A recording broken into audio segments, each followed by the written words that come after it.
நீங்கள் கேட்குற 275 கோடியை கொடுப்பாங்க, நமக்கு காசு தான் முக்கியம்னு வந்து கன்னட தயாரிப்பாளருக்கு தேதி கொடுக்குறீங்க. ஆனால் மலேசியாவில் மேடை ஏறி காசெல்லாம் என்ன காசு, காசா முக்கியம் அப்படிங்கிறீங்க. இப்போ 12ஆம் தேதி உங்களுக்கு சம்மன் அனுப்பிச்சிருக்காங்க, வர சொல்லி டெல்லிக்கு சிபிஐயில் நீங்கள் போகிறீங்கல்ல. ஆனால் ஒரு ஜனநாயகனுடைய ஆடியோ வெளியீட்டில் நீங்கள் வந்து 6 மணி நேரம் உட்காந்துருக்கீங்க, எல்லாத்தையும் பார்க்குறீங்க, சிரிக்கிறீங்க, ரசிக்கிறீங்க, புன்முறுவல் காட்டுறீங்க, எல்லாம் பண்ணுறீங்க. ஏன் நீங்கள் வந்து ஒரு மக்கள் பிரச்சனைக்கு வந்து உட்கார மாட்டீங்களா? சூர்யா இன்னைக்கு அரசியலுக்கு வந்தாருன்னா அவர் வந்து 15 வருஷமா அகரம் ஃபவுண்டேஷன் ஒரு ஃபவுண்டேஷன் நடத்துறாரு. அதுல பல பேரை வந்து படிக்க வைக்கிறார், ஏழை மாணவர்களை. அப்படி இருக்கும்போது அவர் திடீர்னு இன்னைக்கு வந்து நான் அரசியல் வரப்போறேன் அப்படின்னு சொன்னாலும் ஒரு நியாயங்கள் இருக்கலாம். நீங்க என்ன பண்ணீங்க? நீங்க சொல்லுங்க. எல்லா இடம் கல்யாணம் பண்ண போறீங்க, எல்லா இடத்துலையும் 5 ஸ்டார் ஹோட்டல் கட்டுறீங்க, எல்லா இடத்துலையும் இந்த ஏதோ விருகம்பாக்கத்துல மால் இருக்கு, தியேட்டர் இருக்கு, அது இருக்கு, பெரிய பெரிய பங்களா இருக்கு, நீலாங்கரை பங்களா, பன்னியூர் பங்களா, இங்க நம்ம இது ஏதோ 60 கோடியில் பங்களாங்கிறாங்க, அந்த இது பட்டணம் பக்கத்தில் அங்கே பங்களா, இங்கே பங்களா, எல்லா இடத்துலையும் சொத்தை வளைச்சு போட்டு. பொதுவா அன்புன்னு ஒரு பையன் அடுத்த மாநாட்டுக்கு வாங்க நம்ம மீட் பண்ணுவோம் அப்படிலாம் பேச வைக்கிறான். அப்புறம் மெசேஜ் அனுப்புறாருங்கிறான், அப்புறம் ஃபோட்டோ எடுத்துக்கிட்டாருங்கிறான். லட்சக்கணக்கான பணத்தை ஒரு 13 வயசு பையனுக்கு கொடுத்துருக்காங்களே. ஆனால் சிவகார்த்திகேயனுக்கு விஜய் எதுவுமே பண்ணலை, இதுதான் உண்மை. வாரிசு துணை வந்தப்போ இந்த பிரச்சனை நீங்கள் பண்ணீங்களா? உங்களுக்கு விசுவாசமும் பேட்டையும் ஒன்றா வந்துச்சு, அப்போ ஏதாவது போட்டி நடந்துச்சா? இதெல்லாம் பெரிய ஹீரோஸ் கிடையாது. அப்பெல்லாம் இல்லாத போட்டி இப்போ எங்கேருந்து வந்துச்சு? தேர்தல் டேட் அனௌன்ஸ் பண்ணிட்டாங்கன்னா நீங்கள் இந்த மாதிரி படம்லாம் ரிலீஸ் பண்ண முடியாது. ஏன் வேற படம் ரிலீஸ் பண்ணலாம், விஜய் படம், ஆனால் இந்த படம் ரிலீஸ் பண்ண முடியாது. கேவிஎன் யாரு, எத்தனை தமிழ் படம் எடுத்திருக்கிறாங்க எனக்கு சொல்லுங்க. அவங்க தமிழ்நாட்டுக்கு வந்து படம் எடுக்கிறாங்க. இது வரைக்கும் விஜய் வந்து நடித்த தயாரிப்பாளர்களோட லிஸ்ட் எடுங்க. அந்த தயாரிப்பாளர்கள் எத்தனை தயாரிப்பாளர்கள் தமிழ் தயாரிப்பாளர்கள் இருக்காங்கன்னு பாருங்க. உங்களோட கடைசி படத்தை நீங்கள் எதுக்கு கேவிஎம் நிறுவனத்துக்கு கொடுத்தீங்க? அவங்க கோடீஸ்வரங்க, பெரிய செல்வந்தர்கள். உங்களுக்கு நீங்கள் கேட்குற 275 கோடியை கொடுப்பாங்க, நமக்கு காசு தான் முக்கியம்னு வந்து நீங்கள் வந்து காசு வாங்கிட்டு அந்த தயாரிப்பு நிறுவனத்துக்கு நீங்கள் கன்னட தயாரிப்பாளருக்கு தேதி கொடுக்குறீங்க. ஆனால் மலேசியாவில் மேடை ஏறி காசெல்லாம் என்ன காசு, காசா முக்கியம் அப்படிங்கிறீங்க. இதெல்லாம் ஓகே ப்ரோ. நான் என்ன கேட்குறேன்னா, நீங்கள் வந்து இந்த படத்தில் இருக்கிறதுனால தான் இவ்வளோ பிரச்சனை நீங்கள் சொல்கிறீங்க, நாங்கள் சொல்லலை, நீங்கள் சொல்கிறீங்க. விஜய் படத்தை தடுக்கிறாங்கன்னு தானே சொல்கிறாங்க. அந்த தயாரிப்பாளர் படம் கேவிஎன் படத்தை வந்து முடக்க பார்க்குறாங்க, கேவிஎன் படத்தை வந்து ரிலீஸ் பண்ண விட பார்க்குறாங்க அப்படி சொல்கிறாங்களா? விஜய் படத்தை ரிலீஸ் பண்ண விட மாட்டேங்கிறாங்க, ஜனநாயகனை ரிலீஸ் பண்ண விட மாட்டேங்கிறாங்க அப்படி சொல்கிறாங்களா? எப்படி சொல்லுங்கள். விஜய் படத்தை தான் ரிலீஸ். அப்போ யார் பொறுப்பு? அதில் வந்து அது ஒரு படம் 500 கோடி ரூபாய்க்கு தயாராகிருக்கு, 275 கோடி ரூபா நீங்கள் வாங்கியிருக்கீங்க. மீதி 225 கோடி ரூபா கோடியில் தான் டைரக்டர், கேமராமேன், நடிகை, டெக்னீஷியனுக்கு எல்லாருக்கும் சம்பளம் கொடுத்துருக்காங்க, காஸ்ட் ஆஃப் ப்ரொடக்ஷன் பண்ணியிருக்காங்க, ஷூட்டிங் பண்ணியிருக்காங்க, எல்லாம் பண்ணியிருக்காங்க. உங்களுக்கு அதிகபட்சமான சம்பளம் வாங்கியிருக்கீங்க. உங்களோட கடைசி படம் போது அது நின்றக்கூடாதுங்கிற பொறுப்பு உங்களுக்கு ஜாஸ்தி இருக்கணுமா, இல்லை கேவிஎம் ப்ரொடக்ஷன் ஜாஸ்தி இருக்கணுமா? சொல்லுங்க. விஜய்க்காக தான் ஜாஸ்தி இருக்கு. அப்ப யார் பொறுப்பு? விஜய். அப்ப நீங்க இப்ப கேக்குறீங்களே தயாரிப்பு, விஜய் மட்டும் பொறுப்பாயிட முடியாது இல்ல இதுக்கு. விஜய் மட்டும் பொறுப்புன்னு நான் சொல்லல, விஜயும் ஒரு பொறுப்பாளி. விஜய் மட்டும் பொறுப்பா இல்ல. இப்ப வந்து கரூர்ல 41 பேர் இறந்தாங்களே, அதுக்கு விஜய் மட்டும் முழு பொறுப்பாளி கிடையாது. நம்ம அப்படி சொல்லக்கூடாது. ஆனா விஜயும் ஒரு காரணம் அப்படின்னு நம்ம சொல்றோம்ல. நீங்க லேட்டா போனீங்களா இல்லையா? குறித்த நேரத்துக்கு போயிருந்தா இது நடக்காம இருந்திருக்கலாம், நடந்துச்சுல்ல. இப்போ நீங்கள் லேட்டாக போனதுனால தான் நடந்துச்சு, அப்படி ஒரு வாதம் வருது இல்லை. இப்போ 12ஆம் தேதி உங்களுக்கு சம்மன் அனுப்பிச்சிருக்காங்க, வர சொல்லி டெல்லிக்கு சிபிஐயில் நீங்கள் போகிறீங்கல்ல. இது நடந்ததுனால தானே நீங்கள் வந்து 12 மணிக்கு அங்கே மீட்டிங்னு சொல்லி 12 மணிக்கு இங்கேருந்து கிளம்புறீங்க. இது என்னங்க இது அநியாயம்? நீங்கள் வந்து ஒரு மக்கள் பிரச்சனை, ஒரு மாநாடுனா நீங்கள் அரை மணி நேரம் இருந்துட்டு போயிடுறீங்க. ஒரு மதுரை மாநாட்டில் அரை மணி நேரம், அப்புறம் இன்னொரு இடத்துல என்னமோ நடத்துகிற விக்கிரவண்டி மாநாட்டில் ஒரு அரை மணி நேரம். ஆனால் ஒரு ஜனநாயகனுடைய ஆடியோ வெளியீட்டில் நீங்கள் வந்து 6 மணி நேரம் உட்காந்துருக்கீங்க, எல்லாத்தையும் பார்க்குறீங்க, சிரிக்கிறீங்க, ரசிக்கிறீங்க, புன்முறுவல் காட்டுறீங்க, எல்லாம் பண்ணுறீங்க. ஏன் நீங்கள் வந்து ஒரு மக்கள் பிரச்சனைக்கு வந்து உட்கார மாட்டீங்களா? மக்களுக்கு நீங்கள் போராடுறீங்க. மக்கள் பிரச்சனைக்கு என்ன செஞ்சுருக்கீங்க? இது வரைக்கும் என்ன செஞ்சுருக்கீங்க? நீங்கள் அரசியலுக்கு வந்திருக்கீங்க, அரசியல் நோக்கம்தான் என்ன உங்கள் நோக்கம்? மக்களுக்கு செய்யணும்னா இன்னைக்கு திடீர்னு வந்து செய்யணும்னு குதிச்சிருக்கீங்களே, டக்குன்னு வந்து குதிக்கிறீங்க, நான் மக்களுக்கு செய்ய போகிறீங்க. இதுக்கு முன்னாடி ஏதாவது செஞ்சுருக்கீங்களா? சூர்யா இன்னைக்கு அரசியலுக்கு வந்தாருன்னா அவர் வந்து 15 வருஷமாக அகரம் ஃபவுண்டேஷன் ஒரு ஃபவுண்டேஷன் நடத்துகிறாரு. அதில் பல பேரை வந்து படிக்க வைக்கிறார், ஏழை மாணவர்களை. அப்படி இருக்கும்போது அவர் திடீர்னு இன்னைக்கு வந்து நான் அரசியல் வரப்போகிறேன் அப்படின்னு சொன்னாலும் ஒரு நியாயங்கள் இருக்கலாம்.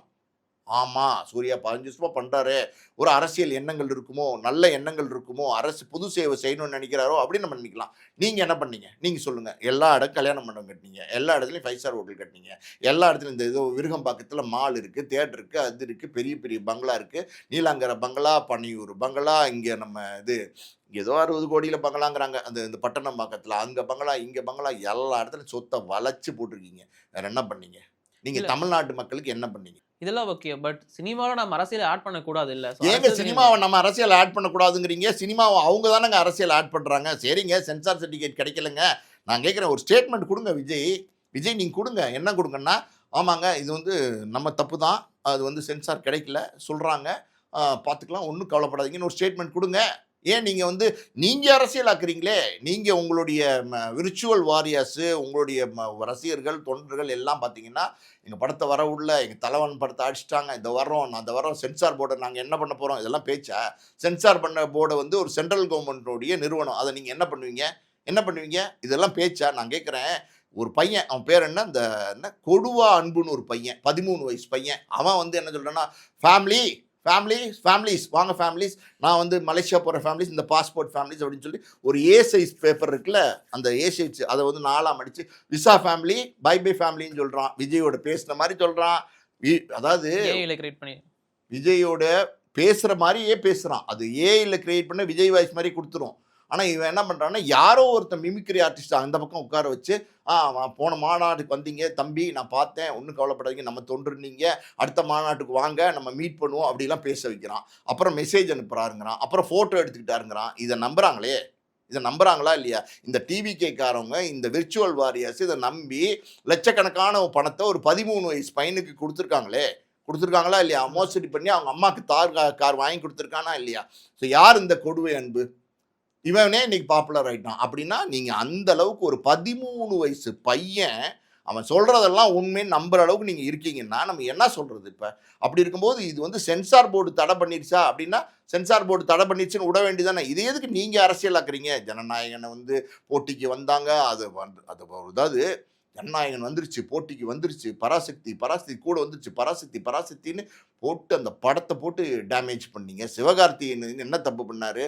துப்பாக்கியை வந்து ஒரு படத்துல கேமியோ காட்சி, அது ஒரு காட்சி. நான் சொல்றேன், அது படக்காட்சி தானே, படம் தானே அது. அதில் துப்பாக்கியை கொடுத்தாரு, அவ்வளோதான். இது தவிர விஜய் சிவகார்த்திகேயனுக்கு என்னங்க பண்ணார்? நீங்கள் சொல்லுங்க. எதுவுமே பண்ணல. இன்ஃபேக்ட் சிவகார்த்திகேயன் ஆடியோ லான்ச்ல இதுக்கு தான் ப்ரோமோட் பண்ணிருந்தாங்க. 10 நிமிஷம் கிட்ட இந்த படத்தை பத்தியே பேசியிருப்பாரு. இது வந்து அண்ணன் தம்பி பொங்கலா இருக்கட்டும் அப்படின்னு சொல்லிட்டு இதுக்கு தான் ப்ரொமோஷன் பண்ணாரு. வேற எதுவும் தப்பா அவர் பண்ணல. ஆமாம், அவர் ஒன்றும் தப்பாக பண்ணலை. அவர் தப்பாக பண்ணவே இல்லை. அவர் அண்ணன் தம்பி பொங்கல்ங்கிறாரு. அண்ணனும் தம்பியும் ஒரே போட்டிக்கு வரோம், நீங்கள் 2 படத்தையும் பாருங்கன்னாரு. இப்போ அண்ணன் வரல, தம்பி படம் தான் இருக்குது, அது வேற விஷயம். ஆனால் சிவகார்த்திகேயனுக்கு விஜய் எதுவுமே பண்ணலை, இதுதான் உண்மை. அப்படி இருக்கும்போது துப்பாக்கி கொடுத்தாரு, அவர் துப்பாக்கியை அவருக்கு நிறைய சுட வச்சுட்டாரு, அவருக்கு நிறைய சுட்டாரு, தோட்டாவை வந்து நம்ம அண்ணனுக்கு எய்த்தாப்புலேயே வந்து பிடிச்சிட்டாரு, அதை பண்ணிட்டாரு, இதை பண்ணிட்டாரு. பராசக்தி எப்படி வரலாம்? ஏன் வரக்கூடாது? 2 படம் வரக்கூடாதா? வாரிசு துணி வந்தப்போ இந்த பிரச்சனை நீங்கள் பண்ணீங்களா? உங்களுக்கு நேரடி போட்டியாளர் யார்? அஜித். இந்த பிரச்சனை உங்களுக்கு வந்துச்சா? பண்ணலை இல்லை, நீங்கள் எந்த போட்டியும் பண்ணல இல்லை. இப்போ விசுவாசமும் பேட்டையும் ஒன்றா வந்துச்சு, அப்போ ஏதாவது போட்டி நடந்துச்சா? இதெல்லாம் பெரிய ஹீரோஸ் கிடையாதா? ரஜினி, விஜய், அஜித் வந்து பெரிய ஹீரோ கிடையாதா? அப்பெல்லாம் இல்லாத போட்டி இப்போ எங்கேருந்து வந்துச்சு? அப்பெல்லாம் இல்லாத வன்மம் இப்போ எங்கேருந்து வந்துச்சு? நீங்கள் சொல்கிறீங்க இது சினிமான்னு, நான் ஒத்துக்கிறேன், சினிமா தான். ஆனால் சினிமாக்குள்ள அரசியல் வந்துருச்சே, சினிமாக்குள்ள அரசியலை தவிர்க்க முடியலையே. அவர் இப்போ வந்து இந்த சர்டிஃபிகேட் கொடுக்கலைங்கிறத கையில் போர்க்கொடியை தூக்கிட்டு இதை அரசியலாக பேசுகிறாங்களே, இதை வந்து இந்த படத்தை ப்ரமோட் பண்ணுறாங்க, இதை காரணம் வச்சு இவரை வந்து சுப்பீரியர் ஹீரோ மாதிரி வந்து ஆடியன்ஸ் கிட்ட வந்து ப்ரொமோட் பண்ணி காட்டுறாங்க. என்னமோ இவருக்கு அநீதி நடந்துட்ட மாதிரி பண்ணுறாங்க. இதெல்லாம் வந்து அரசியல் அவங்க பண்ணுறாங்க, நம்ம பண்ணலை. அரசியல் பண்ணும்போது பதில் அரசியல் வந்து மற்றவங்க பண்ணுவாங்க, பண்ண தான் செய்வாங்க. நீங்கள் ஒருத்தர் நான் வந்து பலார்னு அரைஞ்சிங்கன்னா இன்னைக்கு யாருமே காந்தி கிடையாது. மறுகண்ணத்தை காமிச்சு அடிப்பா அப்படின்னு சொல்கிறதுக்கு எல்லாரும் பதிலுக்கு அடி கொடுக்கத்தான் செய்வாங்க. இதுதான் இன்னைக்கு இருக்கிற சூழ்நிலை. Okay sir. இப்போ நீங்க ஒரு தயாரிப்பாளரா இருந்திருக்கீங்க. ஸோ இந்த மாதிரி அரசியல்ங்கிறது சினிமாக்குள்ள வரும்போது தயாரிப்பாளருக்கு இது ஒரு பெரிய பாதிப்பை ஏற்படுத்தும். ஏன்னா காசு போடுறது அவங்க தான். ஸோ அதை பத்தி நீங்க என்ன நினைக்கிறீங்க? இது ஒரு தயாரிப்பாளருக்கு பாதிப்பை ஏற்படுத்துங்கிறதுல எந்த சந்தேகம் கிடையாது. ஆனா, இங்க ரொம்ப முக்கியம் என்னன்னா, கேவிஎன் புரொடக்ஷன்ஸ் வந்து ஒரு கர்நாடகாலேருந்து வந்த ஒரு தயாரிப்பாளர். அவர் தமிழுக்கே தொடர்பில்லாத ஒரு தயாரிப்பாளர். அவர் வந்து மிகப்பெரிய செல்வந்தர். உங்களுக்கெல்லாம் தெரியாது. அவர் மிகப்பெரிய செல்வந்தர். ரூ. 275 கோடி குடுத்திருக்காரு. படம் ரூ. 500 கோடி படத்த வந்து காஸ்ட் ஆஃப் புரொடக்ஷன் பண்ணி தயார் பண்ணியிருக்கிறாங்க. இதெல்லாம் அவங்களுக்கு ஒரு பொருட்டே கிடையாது. அப்படி ஒரு ஆளு தான் விஜய்க்கு தேவைப்பட்டது இந்த கடைசி படத்த தயாரிக்கிறதுக்கு. கடைசி படத்தை தயாரிக்கிறதுக்கு இங்க தமிழ்நாட்டுல ஒரு தமிழனே இல்ல. புரிஞ்சுக்குங்க. ஓகேவா? இவர் ஒரு தமிழன்னு சொல்லிக்கிறாரு. ஆனா தமிழ்நாட்டுல ஒரு தமிழனே இல்ல. ஒரு கர்நாடகாக்கார கூட்டு வந்து கடைசி படத்துக்கு அவர் வந்து வாய்ப்பு குடுக்குறாரு. அவர் என்ன சொல்றாருன்னா, நான் நல்லது செய்ய போறேன் மக்களுக்கு அப்படிங்கிறாரு. அப்படி இருக்கும்போது அவங்களுக்கு இது ஒரு அமௌண்ட்டே கிடையாது. இதே சூழ்நிலையில வேற தயாரிப்பாளரா இருந்தா தூக்கு மாட்டிட்டு தான் சாகணும். இப்போ வந்து ஜனநாயகன் எப்போ ரிலீஸ் ஆக போகுது? ஏன்னா நீங்க வந்து 4 வாரம் டைம் எடுத்துப்பாங்க அப்படிங்கிற மாரி சொல்லியிருந்தீங்க. ரிலீஸ் ஆக வாய்ப்பு இருக்கா இந்த மந்த்? இல்ல பொங்கலுக்கு ரிலீஸ் ஆகுமா? ஆகாதா ஜனநாயகன் படம்? இப்ப இது வந்து இந்த கேள்விக்கு நம்ம பதிலே இப்ப சொல்ல முடியாது. ஏன் தெரியுமா? இது நீதிமன்றத்துல இந்த வழக்கு இருக்கு. அப்படி இருக்கும்போது இந்த வழக்கின் தீர்ப்ப நீதிபதி என்ன சொல்லப் போறாங்கிறது இப்ப தெரியாது. பொறுத்திருந்து தான் பார்க்கணும். நீதிபதி என்ன சொன்னா என்ன நடக்கும் அப்படின்னு நம்ம வந்து யூகம் வேணா பண்ணலாம். அது என்ன அப்படின்னா, இந்த சர்டிபிகேட்ட நீங்க குடுத்துருங்க அப்படின்னு நீதிபதி ஒரு ஆர்டர் போட்டா, உடனே சர்டிபிகேட்ட குடுக்கறதுக்கு ரெடி ஆனா கூட இம்மீடியட்டா படத்த வந்து 10ஆம் தேதி 9ஆம் தேதி ரிலீஸ் பண்ண முடியாது. 10ஆம் தேதியும் வர முடியாது. ஒரு அவசர கதியா வந்து இறக்கி தான் ஆகணும். வேற வழியே இல்ல அப்படின்னா, பொங்கல் அன்னைக்கு தான். பொங்கல் வந்து தை 14 தான் பொங்கல். அதாவது ஜனவரி 14. அன்னைக்கு வந்து இந்த படத்த வந்து ரிலீஸ் பண்ணலாம். அதுக்கு ஒரு வாய்ப்பு இருக்கு. அதுக்கு வந்து ரொம்ப மும்மரமா எல்லாரும் மெனக்கெட்டு பண்ணணும். அது வந்து ஒரு வாய்ப்பு இருக்கு. அப்படி வந்து 4 வாரம் கழிச்சு தான் குடுக்க முடியும். அவங்க அவகாசம் கேட்குறாங்க. 4 வாரத்துக்குள்ள நீங்க குடுத்துருங்க. அதுக்கு மேல தள்ளாதீங்கன்னு அவங்க ஒரு தீர்ப்ப சொல்லிட்டாங்கன்னா, 4 வாரம் கழிச்சு தான் அவங்க சர்டிஃபிகேட்ட குடுப்பாங்க. அதுக்கு அதுக்கு வந்து தேதி வந்து பிப்ரவரி 10 ஆயிரும். அதுக்கப்புறம் தான் அந்த படத்த ரிலீஸ் பண்ண முடியும். அது என்ன தேதியா இருக்கும்னு நம்ம இப்ப சொல்ல முடியாது. அது மார்ச் எண்டுக்குள்ள பார்த்தீங்கன்னா, தேர்தலுடைய அறிவிப்பு வந்துரும். இந்த தமிழ்நாட்டுல தேர்தல் அறிவிப்பு வந்துருச்சுன்னா, தேர்தல் டேட் அனௌன்ஸ் பண்ணிட்டாங்கன்னா, நீங்க இந்த மாதிரி படம்லாம் ரிலீஸ் பண்ண முடியாது. ஏன்? வேற படம் ரிலீஸ் பண்ணலாம் விஜய் படம். ஆனா இந்த படம் ரிலீஸ் பண்ண முடியாது. விஜய் படம் மத்த தியேட்டர் மத்த டிவியில போடக்கூடாதுன்றுவாங்க. எதுலயுமே போடக்கூடாது. தூர்தர்ஷன், அரசாங்க நிறுவனத்தில எல்லாம் போட மாட்டாங்க. ஏன்னா ப்ரமோஷனா மாறும். இப்ப ஜனநாயகன் வந்து ப்ரமோஷனா மாறிறக்கூடாதுங்கிறதுனால அந்த தேர்தல் தேதி அறிவிச்சுட்டா போட முடியாது. படத்தை ரிலீஸ் பண்ண முடியாது. அதுக்குள்ள ரிலீஸ் பண்றதுக்கு வாய்ப்பு இருக்கு. ஒரு 2-3 மாசம் இருக்கே ரிலீஸ் பண்ணலாம். அது என்ன நடக்குங்கிறது நமக்கு தெரியாது. அந்த தயாரிப்பு நிறுவனமும் விஜயும் சேர்ந்து தான் அந்த முடிவு எடுக்கணும். Okay sir. ரீசென்ட்டா சல்லியர்கள் மாரியான படங்களுக்கு வந்து சரியா தியேட்டர்ஸ் குடுக்கல.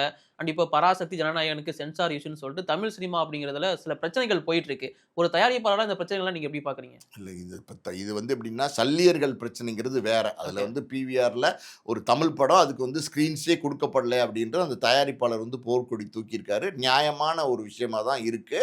அது பிரச்சனை வேற, இது பிரச்சனை வேற. இதையும் கனெக்ட் பண்ண முடியாது. அதாவது ஒரு கப்பல் போற ஒரு கடலையும், ஒரு ட்ரெயின் போற ஒரு தண்டவாளத்தையும் கனெக்ட் பண்ண முடியாது. அது வேற, இது வேற. Okay sir. ஒரு தயாரிப்பாளரா இப்போ இதுக்கப்புறம் வரக்கூடிய படங்கள் எப்படி இருக்க போகுதுன்னு நினைக்கிறீங்க இந்த 2026ல? தம்பி ஒவ்வொரு வருஷமும் படங்கள் நல்லா இருக்கணும்னு தான் எல்லா தயாரிப்பாளருமே நினைப்பாங்க. எல்லா தயாரிப்பாளருமே என்னன்னா, நிச்சயமா இந்த படம் ஓடணும், நல்லா ஓடணும் அப்படின்னு தான் ஒவ்வொரு படமும் பூஜை போடுவாங்க, ஒவ்வொரு படம் எடுப்பாங்க. ஆனா சினிமா வந்து அன்பிரெடிக்டபிள். நீங்க ஓகே. எந்த கணிப்புக்குள்ளேயும் சினிமா கொண்டு வர முடியாது. எந்த படம் ஓடுது, எந்த படம் ஓடலைன்னு சொல்ல முடியாது. சூப்பர் ஸ்டார்ஸ் நடித்த படங்கள், பல படங்கள் நான் ரஜினியை சொல்லல. சூப்பர் ஸ்டார்ஸ்னா எல்லாரையும் அஜித், விஜய், ரஜினி, கமல் எல்லாரும் நடித்த படங்கள். பல படங்கள் தோல்வியை தழுவியிருக்கு. சின்ன சின்ன படங்கள் பல படங்கள் வெற்றி அடைஞ்சிருக்கு. அந்த வரிசையில நீங்க பார்த்தீங்கன்னா, இந்த வருஷம் வந்த சின்ன படங்கள், அதாவது வந்து டூரிஸ்ட் ஃபேமிலி, மாமனு, பைசன்னு, டியூடு, டிராகனு, இன்னும் நெறைய படங்கள் சொல்லிக்கிட்டே போலாம். எல்லா குடும்பஸ்தன் எல்லாமே வெற்றி படங்களா இருக்கு. நல்ல கலெக்ஷன குடுத்துருக்கு. பெரிய படங்கள் நீங்க எடுத்துக்கிட்டீங்கன்னு வச்சுக்கோங்களேன், ரஜினியுடைய கூலி, அப்புறம் அஜித்தோட குட் பேட் அக்லி தான் வந்து 100 கோடிய தாண்டின படங்களா இருக்கு. அந்த கிளப்ல இணைஞ்ச படங்களா இருக்கு. அதை தவிர்த்து வந்த படங்கள் எல்லாமே வந்து கிட்டத்தட்ட தோல்வி படங்கள் தான். இந்த படம் வந்து இந்த வருஷம் வந்த ரெட்ரோ ஆகட்டும், இந்த வருஷம் வந்து விடாமுயற்சி ஆகட்டும், அப்புறம் வந்து பார்த்தீங்கன்னா, தனுஷோட படங்கள் 2 படம் வந்துச்சு. அது எல்லாமே பார்த்தீங்கன்னா, தக் லைஃப், கமலஹாசனுக்கு எல்லாமே தோல்வி படங்கள் தான். ஸோ இந்த மாதிரியான டீட்டெயில்ஸ் வந்து நெறைய பேருக்கு தெரியாம சில பிரச்சனைகள் வந்து ரூமர்ஸ் கிளப்பி விட்டுட்டே இருக்காங்க. அவங்கள பார்த்தா உங்களுக்கு எப்படி சார் இருக்கு? நம்ம ரூமர்ஸ் கிளப்புறவங்கள நம்ம என்ன செய்ய முடியும்? அது ஒண்ணுமே பண்ண இல்ல முடியாது. இது இன்னைக்கு என்னன்னே தெரியாம அதான் சொல்றேனே, சோசியல் மீடியா அப்படிங்கிறது வந்து எப்படின்னா, ஒரு எப்படி சொல்றது? பப்ளிக் பிளாட்ஃபார்ம் ஆயிருச்சு. இன்னும் சொல்லப்போனா கொஞ்சம் இறங்கி சொல்லணும் அப்படின்னா, பொது கக்கூஸ் மாரி ஆயிருச்சு. அதனால நம்ம யாரு கன்டென்ட் போடுறது, யார் வந்து விமர்சனம் பண்றது, எதையுமே இனிமே தடுக்க முடியாது. தடுக்கிறதுக்கு வாய்ப்புகள் இல்ல. இன்னைக்கு டெக்னாலஜி அட்வான்ஸ் ஆனதுக்கப்புறம் அது வந்து நல்லாவும் நிறைய பேர் பயன்படுத்துவாங்க, தப்பாகவும் பல பேர் பயன்படுத்துவாங்க. நல்லா பயன்படுத்துகிறவங்களோட தப்பாக பயன்படுத்துகிறவங்க தான் எப்போவுமே இந்த மாதிரியான விஷயங்களில் ஜாஸ்தியாக இருப்பாங்க. அப்படி இருக்கும்போது நீங்கள் அவங்கள தடுக்க முடியாது, அது வந்து ஒன்றுமே பண்ண முடியாது. ஸோ அப்படி இருக்கும்போது இந்த ரூமர்ஸ் அப்படிங்கிறதெல்லாம் வந்து பல விதமாக வந்துக்கிட்டே தான் இருக்கும். அதெல்லாம் வந்து இல்லாமல்லாம் இருக்காது, அதை நம்ம தடுக்க முடியாதுங்கிறது தான் என்னுடைய கருத்து. Okay sir, thank you.